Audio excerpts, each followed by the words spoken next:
नमस्कार दोस्तों, मैं colonel Ajay, CEO Ajay Astro Money Guru, First Global Astro Finance Digital Channel से आपसे मुखातिब होता हूं। आज 10 मार्च सन 2022। दोस्तों, आज के इस एपिसोड में हम कुछ विशेष चर्चा करने वाले हैं आईपीओ के बारे में, इनिशिएट पब्लिक ऑफरिंग। हमें कुछ ऐसी चर्चा करेंगे कि कुछ कंपनियों के बारे में आपसे बात करेंगे।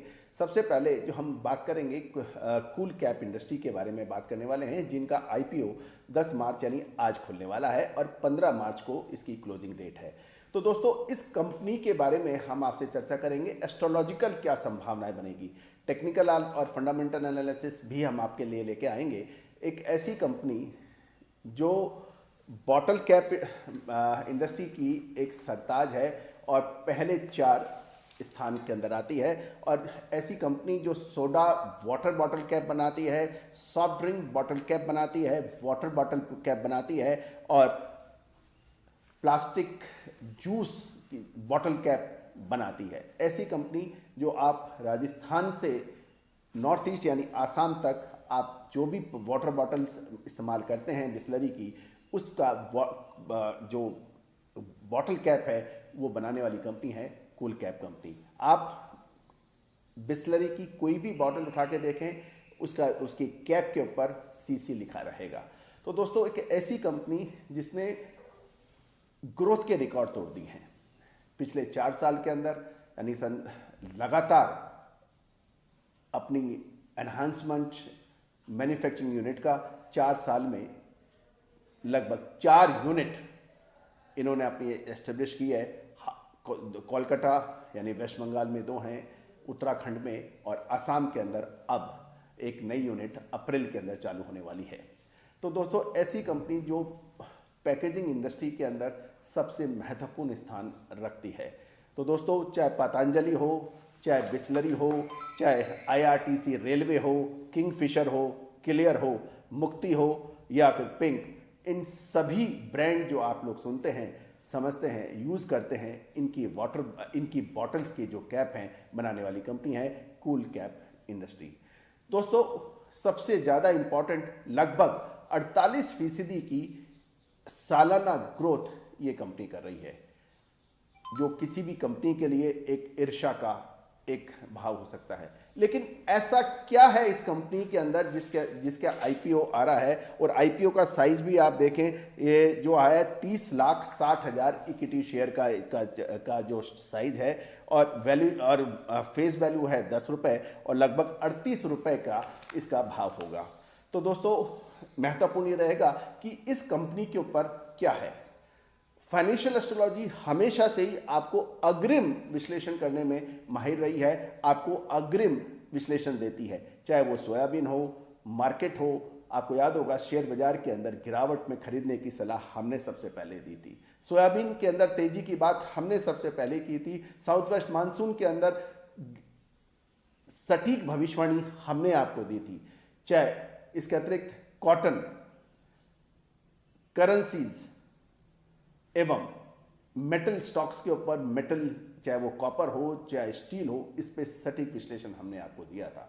तो दोस्तों, आईपीओ के ऊपर हम इस कंपनी के ऊपर क्यों हम नज़र रखें, इसके ऊपर महत्वपूर्ण चीज़ ये रहेगी क्योंकि इसका एस्ट्रोलॉजिकल कैलकुलेशन भी हम समझ सकते हैं।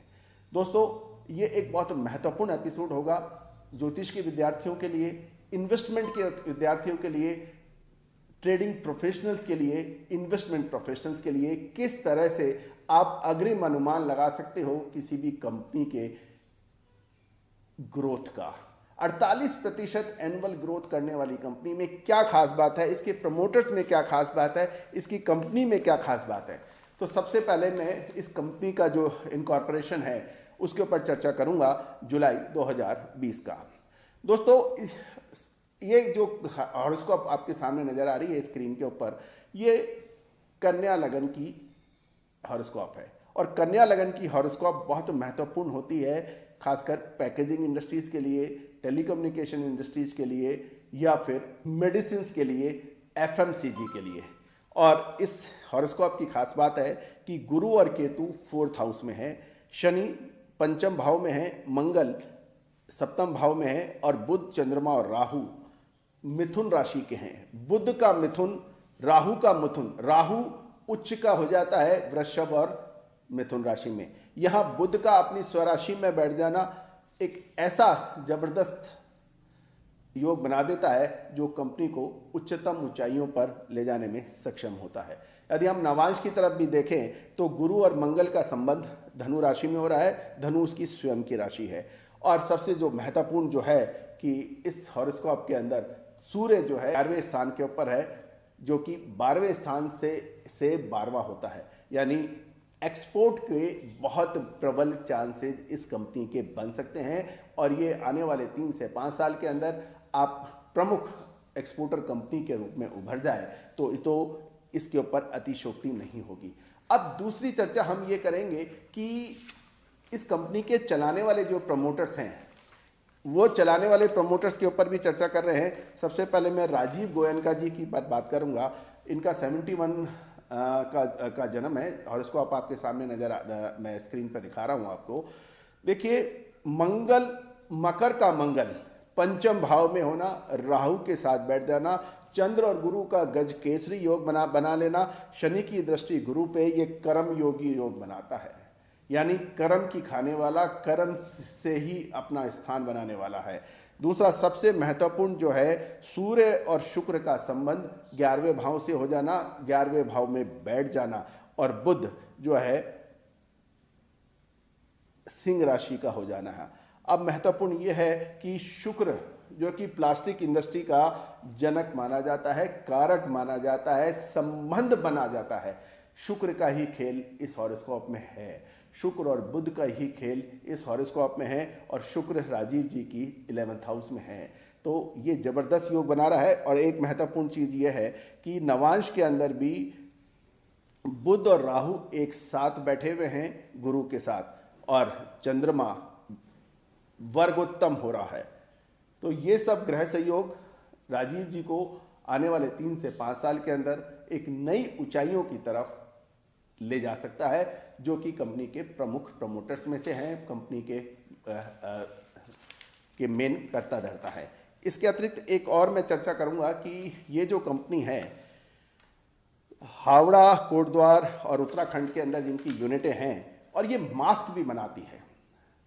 NP95 और FFP2 मास्क बनाने वाली ये कंपनी है। और बहुत इसके अलावा श्रिंक फिल्म भी ये बनाती है। और बहुत महत्वपूर्ण ये रहेगा कि ये एक ऐसी कंपनी है जो पैकेजिंग में, चाहे वो लेबलिंग हो, चाहे बॉटल कैप हो या श्रिंकिंग फिल्म हो, ये सारा एक स्थान के ऊपर ये प्रोवाइड करा देती है। तभी ये इंडिया की पहली 4 कंपनियों में से एक है और सबसे पहले लिस्ट होने वाली कंपनियों में से इसका नाम है। तो ये एक बहुत महत्वपूर्ण है। अब मैं चर्चा करूंगा कंपनी के दूसरे सूत्रधार वासने गोयनका जी, वंश गोयनका जी।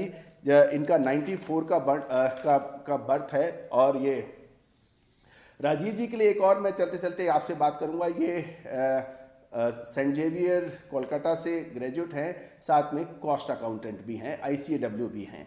और जबकि मैं चर्चा करूंगा अपने वंश गोयनका जी का, ये सेंट जेवियर कोलकाता से ग्रेजुएट हैं, साथ से इंडियन बिजनेस स्कूल हैदराबाद से इन्होंने MBA किया है और बड़ा वास्ट एक्सपीरियंस है। इनकी हॉरोस्कोप देखने के बाद मुझे वास्तव में आनंद आया।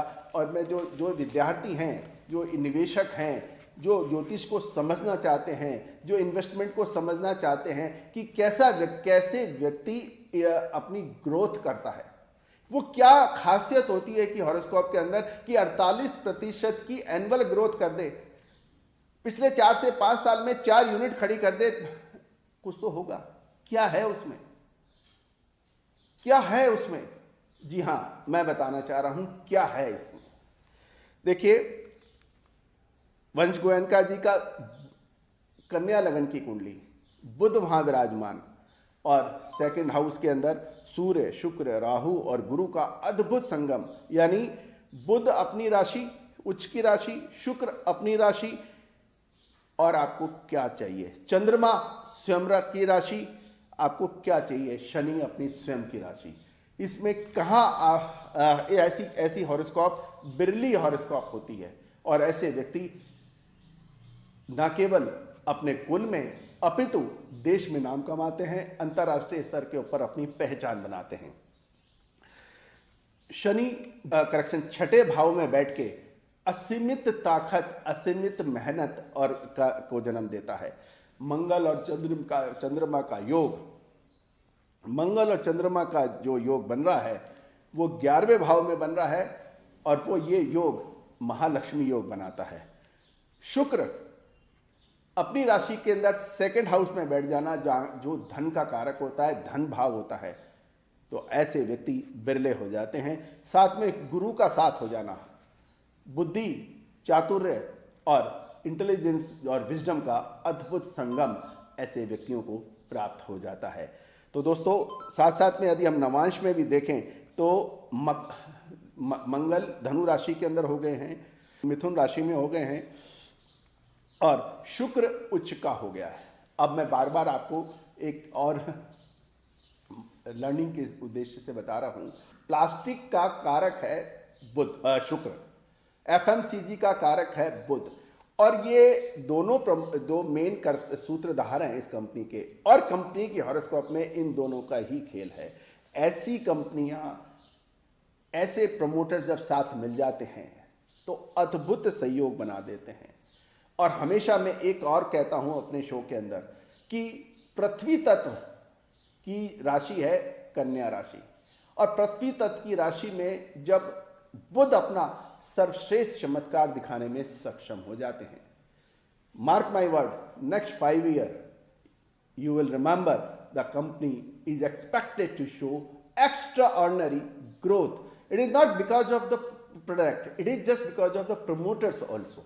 और आने वाला समय प्लास्टिक का है, इसमें कोई दो राय नहीं है। रिसाइकिल प्लांट जो भी लगाएगा उच्च अपनी श्रेष्ठतम क्वालिटी का, वो सबसे आगे हो जाएगा। और ये कंपनी रिसाइकिल प्लांट असम के अंदर लगा रही है और बहुत जल्दी कमीशन हो जाएगा, 2 से 3 महीने के अंदर, अप्रैल तक इसकी संभावनाएं बन रही है। और वर्ल्ड की बेस्ट टेक्नोलॉजी की बॉटल्स जो हैं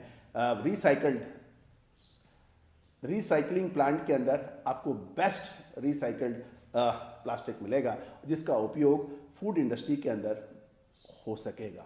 तो दोस्तों, महत्वपूर्ण ये रहेगा कि आपको कहाँ पैसा लगाना है। पैसा आपको कहीं भी लगाना हो, लेकिन याद रखिएगा, इंडस्ट्री की ग्रोथ देख लीजिएगा, प्रमोटर्स को समझ लीजिएगा और फिर अपना दिमाग लगाइएगा कि प्लास्टिक इंडस्ट्री का आगे भविष्य बहुत तेज है। मेरी गणनाओं के आधार पर संभवतः 15 से 18% एनुअल ग्रोथ इसकी हो सकती है इंडिया के अंदर प्लास्टिक का इस्तेमाल का। और जो रिसाइकिल्ड का जो है, जिससे बांग्लादेश, कोलकाता एक बहुत बड़ा मार्केट है रिसाइकिल्ड का और प्लास्टिक वेस्ट का, स्क्रैप का। और यदि ये एक्सप्लोर हो जाता है तो नए कीर्तिमान बन सकते हैं। प्रमोटर्स की स्थिति बहुत शानदार बन रही है। मुझे लगता है कि आने वाले 3 से 5 साल के अंदर ये कंपनियां, इस कंपनी के अंदर बहुत पोटेंशियल है, बहुत जान है, और इसमें निवेश के लिए आप सोच सकते हैं। All the very best, good luck, happy trading.